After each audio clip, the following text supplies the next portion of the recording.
The cab driver picked up his passenger in the dead of the night. An elderly woman stood outside the building with a suitcase. He smiled at her as walked her to the car and carried her case into the trunk of the cab. As they settled into drive, he asked her where she wanted to go. After giving him the address, she asked, "Can we drive through downtown to get there?" "It'll be longer," he said. The woman smiled. "I don't mind. I'm going to the hospice tonight." The cab driver looked in the rearview mirror. Her eyes were glistening. "I don't have any family left," she continued. "The doctor says I don't have very long." He quietly reached over and shut off the meter.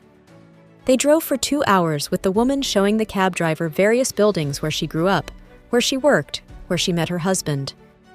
As the sun started rising, they stopped outside the hospice where 2 orderlies greeted them. The cab driver carried her suitcase to her, and she was already seated in a wheelchair to be taken in. "How much do I owe you?" she said. The cab driver said, "Nothing at all."